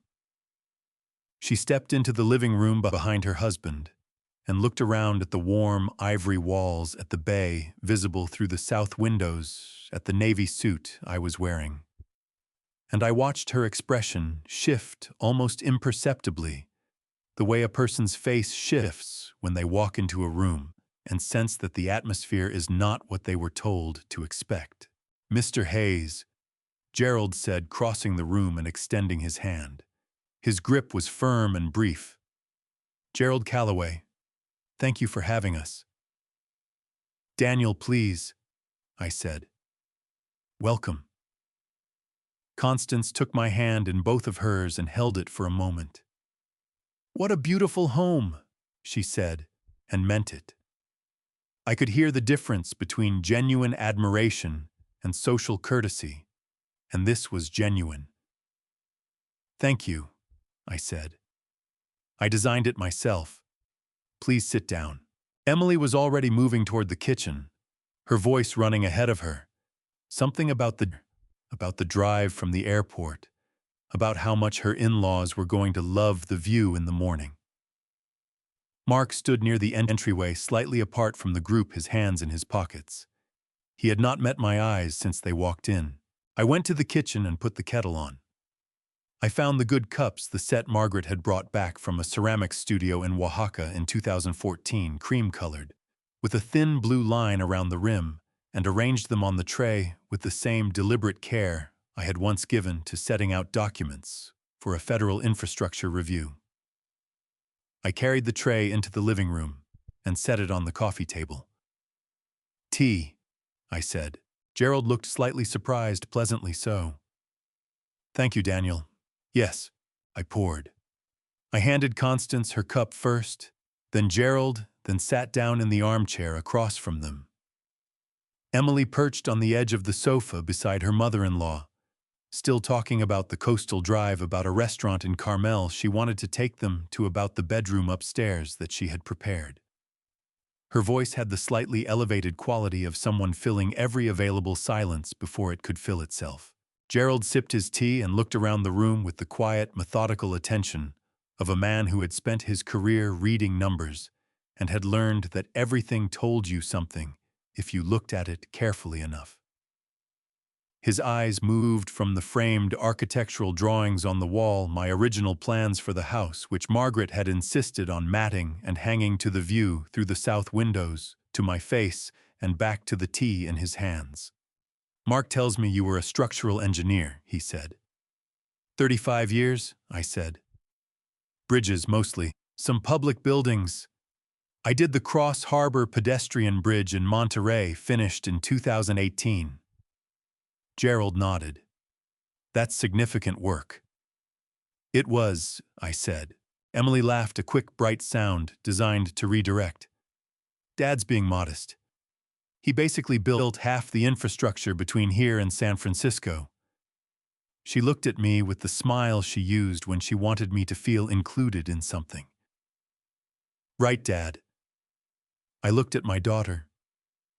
At the careful brightness of her expression, the slight tension around her eyes, the way her hands were pressed flat against her knees. "Emily," I said, setting my cup down on the tray. "I think before dinner, there's something I'd like to share with everyone." The brightness flickered. "Dad, we should probably eat first." "It won't take long," I said. I stood up, walked to the dining room, and picked up the folder from the table where I had placed it 6 hours earlier. I carried it back into the living room and set it on the coffee table between the tea tray and Gerald Calloway's cup. Gerald looked at the folder. Then he looked at me. "What is this?" he asked. I sat back down in my armchair, folded my hands in my lap, and met his eyes directly. "The truth," I said. Gerald opened the folder. He did not speak. He did not look up. He simply began reading with the steady, unhurried attention of a man who had spent 4 decades reviewing financial documents and knew that the first thing you lost when you rushed was accuracy. The room contracted around that silence. Emily's hands gripped her knees. Mark had gone very still near the window. His weight shifted back onto his heels, the way it had been the night he stood in my bedroom and told me a man my age didn't need all that space. I sat with my hands folded and let Gerald read. The first page was the property deed. He studied it for nearly a full minute, my name, the address, the date of recording, the county seal. He set it aside and moved to the next, the insurance documentation. The change of primary contact from my name to Emily's, dated 6 weeks after they moved in, made without my signature or authorization. Gerald's jaw tightened almost imperceptibly as he read it. Then the footage. I had printed still frames, timestamp visible in the corner of each image, the gray hoodie, the adjustable wrench, the supply manifold. Gerald looked at each frame carefully, then looked at his son for the first time. Mark's face had gone the color of old concrete. Gerald looked back down and kept reading. The email from Carmel Point Realty.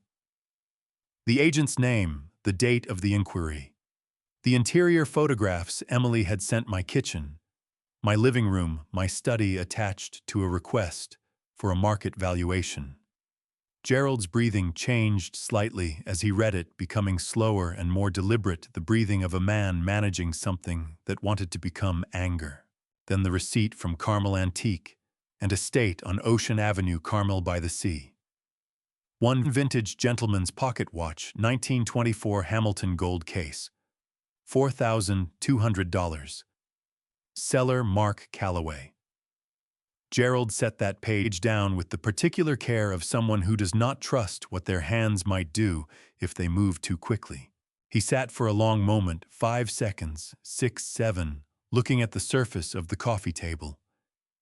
His face was composed in the rigid, deliberate way that faces are composed when the alternative is something a man of his character will not allow in front of others. Then he stood up. He turned to his son, and when he spoke, his voice was so quiet and so controlled that it carried more weight than shouting ever could have. "Mark," he said, "did you sell this man's wife's watch?"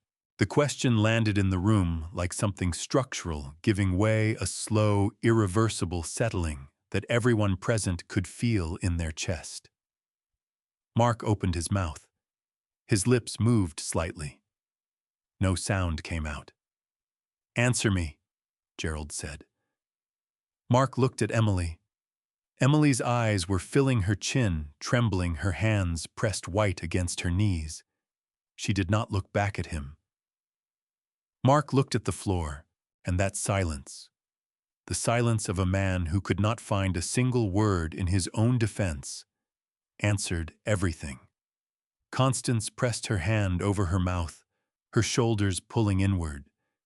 She reached out and placed her other hand on top of mine where it rested on the arm of the chair, and her fingers were trembling. "Daniel," she said, her voice breaking cleanly in half. "I am so sorry. We had no idea." Emily began to cry. Not the careful, managed tears she had used in the kitchen with her recording phone, but something rawer and less controlled, her breath, hitching in short, painful pulls. She pressed both hands over her face. I looked at my daughter, at the child I had carried on my shoulders along the tide pools at Point Lobos when she was 4 years old, shrieking with delight every time a wave came in. At the young woman I had driven to UCLA on a hot August morning in 1999, who had cried at the dormitory door and made me promise to call every Sunday. I let her cry for a moment. Then I spoke. "No, Emily," I said. My voice was steady and quiet, and entirely without anger, because anger was not what this moment required. "You weren't helping me. You were helping yourself to everything I spent my life building." Gerald was the first to move. He closed the folder with both hands, slowly and deliberately, the way you close something you know you are never going to need to open again. He looked at his son for a long moment. Not with anger exactly, but with something heavier than anger. Something that had the particular weight of a man confronting the distance between who he had believed his child to be and who that child had just revealed himself to be. Mark could not hold his father's eyes. He looked at the floor, then at the window, then at the floor again. "Constance," Gerald said quietly, "call the hotel." Constance already had her phone in her hand, her fingers moving with the brisk efficiency of a woman who understood that some situations required immediate action and extended discussion could wait. She stood and walked toward the entryway, her voice low and composed as she spoke to the front desk at the Monterey Plaza Hotel. Gerald turned to me and extended his hand. I stood and took it. "I am deeply sorry, Daniel," he said, "for all of it. What was done to you in this house was wrong, and I want you to know that I understand that completely." His grip was firm and unhurried, the handshake of a man who meant what he said and did not require a response to confirm it. I nodded once. That was enough between us. Mark pushed himself up from the couch. His face had settled into a rigid, closed expression, the face of a man who had run out of moves and was now simply enduring the consequences of having run out. He picked up his jacket from the back of the chair without looking at anyone. "Emily," he said flatly. "Let's go." Emily lifted her face from her hands.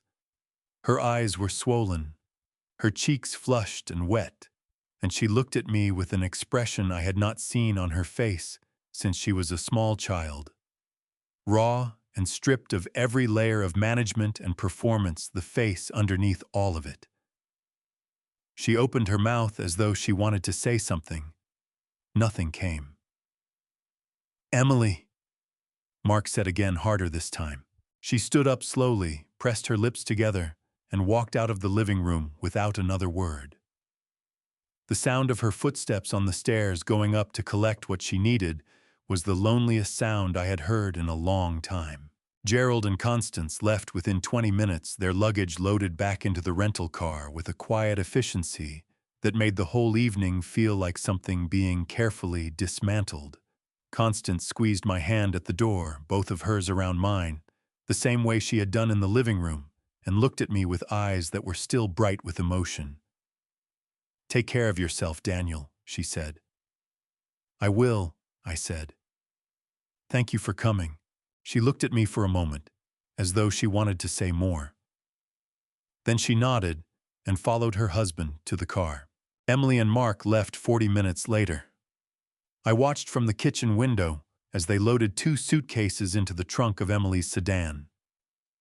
Quickly, without speaking to each other, the practiced efficiency of 2 people who had a great deal left to say and had agreed, at least for now, to say none of it. The taillights of Emily's car swept across the living room wall as she backed out, and then the gravel went quiet, and the house was mine again. I stood in the kitchen for a long time after that.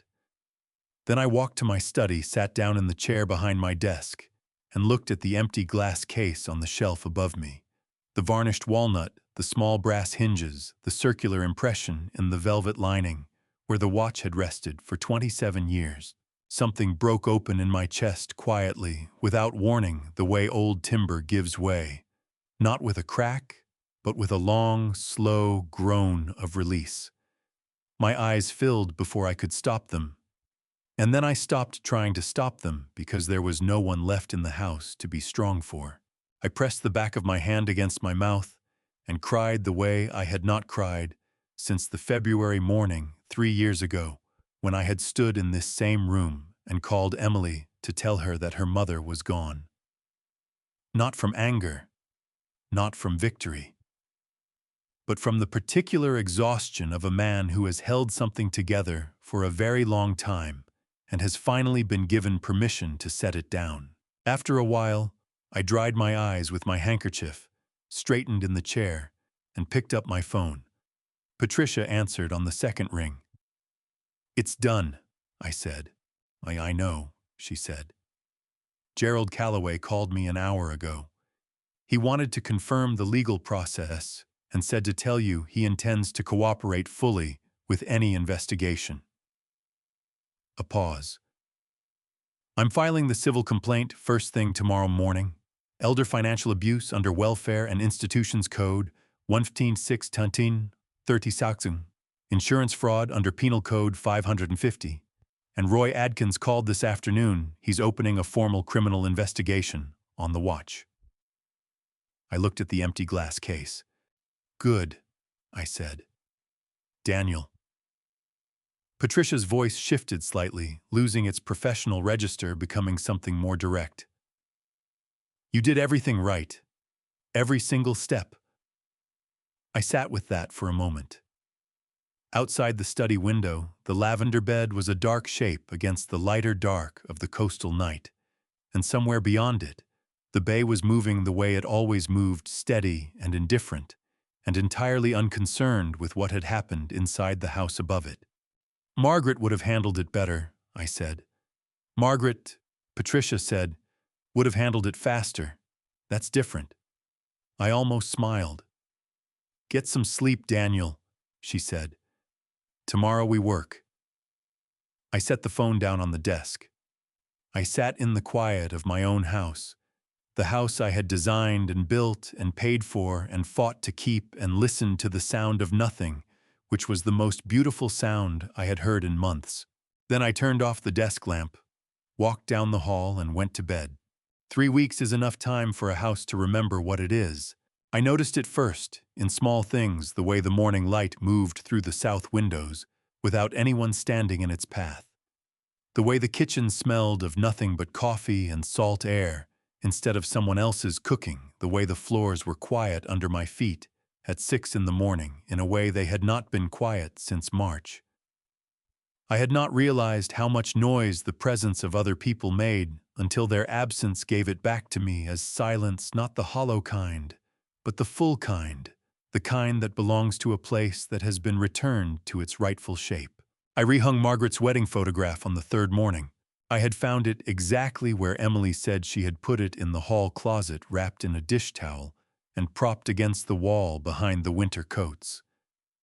I unwrapped it, carefully carried it to the kitchen, and hung it back on the nail beside the window, where the morning light hit it exactly as Margaret had always intended.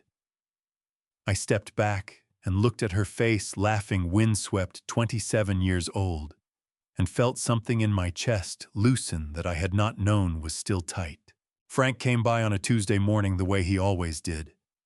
He let himself through the side gate, set 2 coffees from the bakery on Dolores Street on the porch railing, and sat down without being asked. We drank our coffee and watched a brown pelican work its way along the cliff line below, diving twice without success, before finally pulling up something silver and swallowing it whole. "Roy Adkins called me yesterday," Frank said after a while. I looked over at him. "Insurance company opened a full investigation on Emily," he said. "Fraud division. Apparently when Roy submitted his report and the footage, they pulled her claim immediately and referred it to their legal team." Frank wrapped both hands around his coffee cup. "Roy said it's moving fast." I nodded. I had heard the same from Patricia 2 days prior.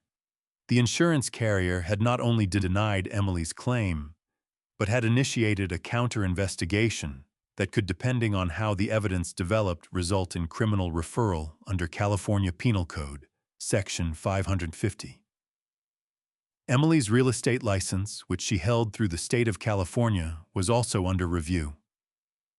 "How are you doing, Dan?" Frank asked. It was the question he had been building toward since he sat down, and we both knew it. "I'm watering Margaret's lavender," I said. Frank looked at the garden bed along the south wall, thick and overgrown, and recently trimmed back new growth already pushing up through the cut stems in thin, silver-green shoots. He looked at it for a moment, then back at me. "She would have let it get that overgrown on purpose," he said. "She always said lavender needed to go a little wild before it came back right." My throat tightened. "That sounds exactly like her," I said. We sat for another 20 minutes without needing to fill it with anything. That was the thing about Frank. 20 years of friendship had burned away the requirement for conversation, leaving only the comfortable fact of presence.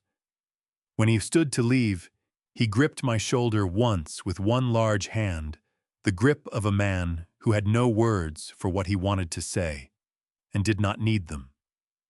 I was washing the 2 coffee cups at the kitchen sink when my phone buzzed on the counter. Frank's name on the screen. A text, not a call, which was unusual. "Dan, come out front." I dried my hands and walked to the front door. I opened it and stepped onto the porch. Frank was standing at the fence line between our properties, facing the street. He turned when he heard my door and nodded once toward the sidewalk beyond the front gate. Emily was standing there alone. No mark, no luggage, no rehearsed expression or managed composure. Just my daughter in the blue jacket Margaret had given her for her birthday 8 months ago, standing on the public sidewalk outside my gate with her hands at her sides and her eyes fixed on the front of the house, with an expression I had never seen on her face before, open and unguarded, and terribly young, the face of someone who has stopped performing and has not yet decided what comes next. She did not ring the bell. She did not call out. She simply stood there looking at the house the way people look at things they are not sure they still have the right to want. I came down the porch steps and walked across the gravel to the gate. I opened it. Emily's eyes moved from the house to my face, and when they did, her chin dropped and her lips pressed together hard against whatever was rising in her throat. She looked at the lavender bed over my shoulder, the new growth, the trimmed stems. And when she looked back at me, her eyes were bright and spilling over, and she pulled in a breath that shook all the way down. "Mom would be," she started. Her voice broke before she could finish the sentence. She pressed her hand over her mouth, her shoulders pulling forward, and stood there on the sidewalk in her mother's jacket, trying to hold herself together and failing completely. I did not say anything right away. I stood at the open gate and looked at my daughter, at the way she was pressing her hand over her mouth, at the way her shoulders had pulled forward and inward like someone bracing against a wind that was coming from inside rather than outside, at the tears running freely down her face without any attempt to stop them. She was wearing Margaret's jacket, the deep teal one Margaret had picked out at a boutique on 7th Avenue in New York during a trip they had taken together in 2022. The last trip before the diagnosis, and the sight of it hit me somewhere I had not expected. "Come in, Emily," I said. She stepped through the gate. Her footsteps on the gravel were slow and uncertain, the footsteps of someone who was not sure of the ground beneath her. Frank, still standing at the fence line, caught my eye briefly and then turned and went back inside his house, his gate clicking shut behind him with the quiet tact of a man who understood exactly when to disappear. Emily and I sat on the front porch, her in the cedar chair where Frank usually sat, me in mine. She had stopped crying, but her face still carried all the evidence of it, her eyes swollen and raw, her breath still coming in the occasional uneven pull. She looked out at the bay for a long time without speaking, and I let her because some things needed the ocean as a witness before they could be said. I didn't know what else to do," she said finally. Her voice was rough and small, stripped of every layer of management she had built over the past 4 months. "We were so far under. $180,000, Dad.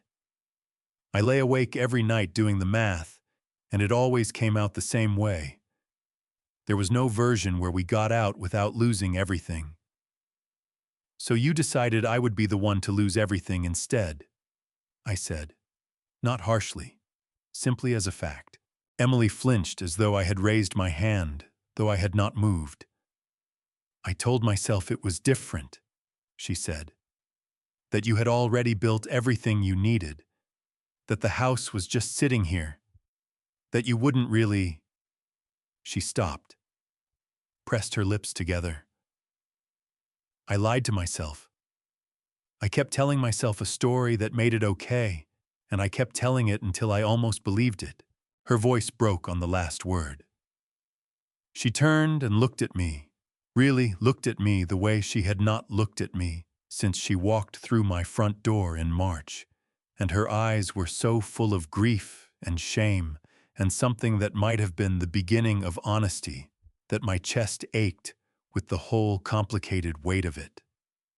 I stood up without a word and went inside. I was gone for less than 2 minutes. When I came back out, I was carrying something in my right hand. I sat back down in my chair and held it out to her. Emily looked at my open palm. The color drained from her face so completely and so quickly that I thought for a moment she might not be able to stay upright in her chair. Her hand came up slowly, trembling, the fingers spread the way you reach for something, You are not sure you are allowed to touch, and closed around the watch. The 1924 Hamilton gold case, ivory dial. The small scratch on the lower left corner of the lid that Margaret had made in 1991 reaching for a book. Roy Adkins contacted the shop within 24 hours of my filing, I said. They hadn't sold it yet. The shop held it as evidence once they understood the situation. Roy released it to me last week. Emily turned the watch over in her hands. Her fingers found the crown on the side, and she wound it 2 careful turns, the way Margaret had always done, in the antique shop on Grant Avenue the day she first held it. The faint, steady tick of the mechanism started up, barely audible but there, still keeping time. Emily pressed the watch against her chest with both hands and bent forward in the chair, her whole body curving around it, and cried in the way that has nothing to do with performance or strategy. The kind that comes from somewhere below language, from the place where you keep the things you cannot afford to look at directly until you no longer have a choice. I leaned forward and put my hand on her back, between her shoulder blades, the way I had when she was small and frightened, and I kept it there. After a while, the crying slowed. She sat up, wiping her face with the sleeve of Margaret's jacket, and looked at the watch in her hands. Your mother bought that on a sidewalk in San Francisco, I said, with the last $200 we had in our wallets, because she said it would tell more than time. I looked at my daughter's face. She was right. She was right about most things. Emily held the watch out to me. Keep it, Dad, she whispered. It belongs here, with you. I looked at it in her outstretched hand for a moment. Then I reached out and gently closed her fingers back around it. No, I said. Your mother would want you to have something to remind you of what matters. Keep it. Emily looked at the closed watch in her fist. Her chin was trembling again, but she was holding herself together now with the particular effort of someone who has something important left to say. She looked up at me. Her eyes were steady despite everything. Dad, she said, there's something I need to tell you about how all of this started. She took a slow breath. It wasn't Mark's idea. The porch went very still around us. Just the wind off the bay, moving through the lavender, and the distant sound of the tide, and the faint ticking of the watch in my daughter's hand. I know, I said quietly. Emily blinked. You know. I suspected, I said. Tell me anyway. Emily looked at the watch in her hands for a long moment before she spoke. It was my idea, she said. From the beginning. The whole thing. Her voice was flat and careful, the voice of someone who has decided that the only way through is to say it plainly and not dress it up. I told myself we just needed somewhere to stay while we figured out the debt. But that wasn't true. I knew from the first week that the only way out was this house. I knew what it was worth. I knew it was yours. And I told myself that you were old enough that you didn't need it the way we did. She stopped. Her jaw worked for a moment. I actually told myself that. The bay moved steadily beyond the garden wall. A gull crossed the sky above the cypress line and disappeared. Mark agreed to the plan. She continued. But everything he did, the pipe, the watch, calling the police, that was him going further than I asked him to. I knew he was going to do something. I didn't know what. When you put those photographs on the table in front of his father, her voice cracked. She pressed through it. That was the first time I understood what he had actually done. And I understood that I had opened the door for all of it. I sat with that for a while. The lavender moved in the coastal wind, its silver-green stems catching the late afternoon light. I thought about the morning in March, when Emily's name had appeared on my phone screen, and my chest had lifted the way it always did when I saw it. I thought about how completely and immediately I had said yes, not because I had calculated the risks, not because I had weighed the decision, but because she was my daughter, and that had always been enough. It was still enough. That was the complicated thing.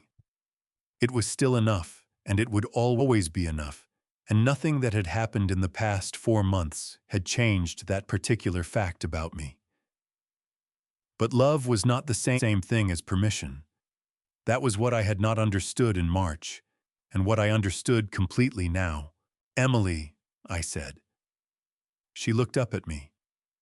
"What you did was wrong. Not just to me, to yourself. You spent 4 months lying to your father, to your husband's family, and to anyone else who got in the way. That kind of lying leaves marks. Not on the people you lie to. On you." Her chin trembled. She nodded. "I know," she said. "Do you?" I asked. She looked at the watch in her hands, at the scratch on the lower left corner of the lid, at the steady, indifferent movement of the second hand through its arc. "Yes," she said. And this time I believed her. I stood up and walked to the porch railing. I put both hands on it and looked out at the water, the same water Margaret had asked to see, on the last morning of her life, the same water that had been moving in the same direction since long before either of us existed, and would keep moving long after we were both gone. "Your mother used to say the ocean doesn't judge," I said. "It just keeps moving." I turned and looked at my daughter. "I'm not the ocean, Emily. I'm your father. And I'm telling you that what comes next between us is going to take time. Real time. Not a conversation and a watch and a jacket. Time." Emily pressed her lips together and nodded. Her eyes were dry now, but the grief in them was quieter and more settled than anything I had seen on her face in months. The grief of someone who has finally put down a story they have been carrying and feels both lighter and more ashamed for having carried it so long. She stood up. She tucked the watch carefully into the pocket of Margaret's jacket, pressing her hand flat against it for a moment, as though to confirm it was there. "I know," she said. "I'll give you that time." She came down the porch steps. At the gate, she stopped and turned back one hand on the post. "Dad," she said, "the house looks right again, with the photograph back up." I looked at her for a moment. "Your mother chose that spot," I said. "She said that's where the morning light hit it." Emily nodded. Then she turned and walked down the sidewalk, her footsteps growing quieter on the pavement, until I could not hear them anymore. And I stood on the porch alone in the late afternoon sun. The lavender was moving in the coastal wind. The bay was doing what the bay had always done.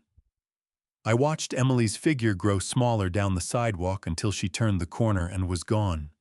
In the last moment before she disappeared, I saw her press her hand flat against the left pocket of Margaret's jacket just once, briefly, the way you check on something you are afraid of losing. The watch was with her. Margaret's watch keeping time in Margaret's jacket, carried by the daughter Margaret had loved her whole life. I put both hands on the porch railing and looked out at the water. Still running, I thought. Still keeping time. I went inside. Looking back, I was not being kind. I was being afraid. Afraid to look too closely at the people I loved and see something I was not ready to face. Do not make my mistake. If someone begins treating your generosity as their entitlement, say something. Say it early before the silence costs more than you can afford. My honest opinion, a home is not property. It is the physical record of a life. Losing it would not have been a financial loss. It would have been the erasure of everything Margaret and I built together. I am grateful to God for giving me the clarity to act when it mattered most.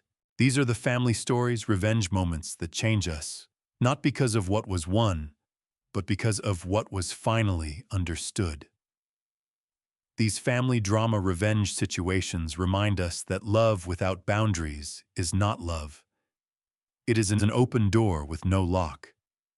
And as these family stories revenge teach us, dignity is always worth protecting. If this story stayed with you, leave a comment and tell me what you felt. Share it with someone who needs to hear it. And subscribe to this channel because more stories like this one are coming. Thank you so much for staying with me until the very end. The stories on this channel contain fictional elements created purely for storytelling and reflection. If this content is not for you, we completely understand. Please step away and find something that speaks to you better.